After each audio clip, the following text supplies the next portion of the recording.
9वें अध्याय में भगवान ने राजविद्या राजगुण योग का वर्णन किया। मोघासा मोघ कर्माणो मोघ ज्ञाना विजेत्सा राक्षसी मासुरीम दैव प्रकृतिम मोहनीम श्रिता।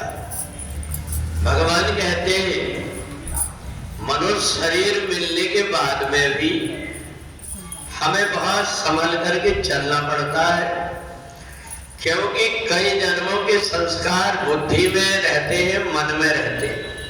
ये मन इधर उधर भागता है और इसलिए भगवान ने गीता अर्जुन को सुनाया कि गीता सुनने से व्यक्ति के कई जन्म के पाप नष्ट हो जाते हैं।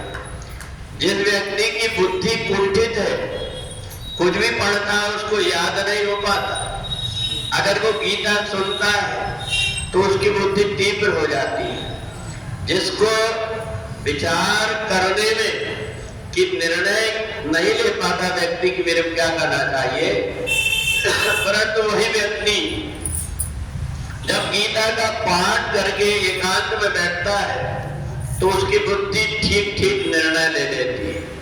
तो इसलिए जब पहले जन्म के कोई पाप सिर में बैठे होते हैं तो व्यक्ति का उच्चाटन होता है, वो गीता में उसका मन नहीं लग पाता, क्योंकि भगवान की वाणी है। जैसे मंत्रों के प्रभाव से देवता वश में होते हैं, ऐसे ही मन को वश में करने के लिए भगवान ने गीता की वाणी का प्रयोग किया कि कोई भी व्यक्ति कितने भी दुष्ट प्रकृति का यदि वो गीता को श्रवण करता है तो धीरे धीरे उसकी बुद्धि का मैल दूर हो जाता है।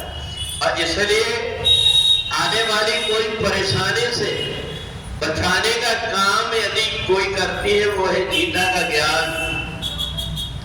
जिस प्रकार से व्यक्ति की जब कष्ट का दुख का समय आता है तो उसकी बुद्धि काम नहीं करती, धीरे धीरे शरीर का बल घटने लगता है, उसकी सोच बिगड़ जाती है। परंतु जो गीता पढ़ने वाला व्यक्ति है उसका अंतःकरण जागृत हो जाता है और वो जब कभी भी सोचता है तो फिर सकारात्मक सोचने लगता है। इस संसार में आकर के कुछ लोगों को ये लगता है खाना पीना सोना यही जीवन है, परंतु उसको ये पता नहीं है कि पहले जन्म के कर्म के कारण इस जन्म में जो कुछ मिला हुआ है और इस जन्म में जो कुछ करेंगे तो आगे मिलेगा।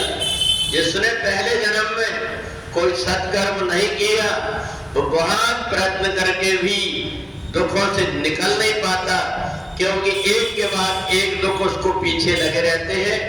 इसलिए गीता का जो ज्ञान हृदय में धारण कर लेता है और गीता को जो पढ़ने लगता है, भगवान श्री कृष्ण मित्र की तरह उसकी बुद्धि को रास्ता बताते रहते हैं ताकि जीवन में इधर उधर न भटक करके वो ठीक तरीके से चले।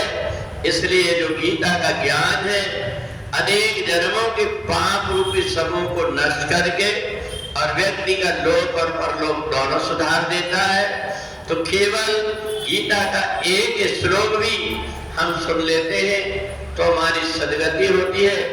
जो व्यक्ति रोज गीता का पाठ करता है उनका हृदय वृंदावन बन जाता है, जिसको छोड़कर परमात्मा कभी दूर नहीं होते। बोले वृंदावन बिहारी लाल की।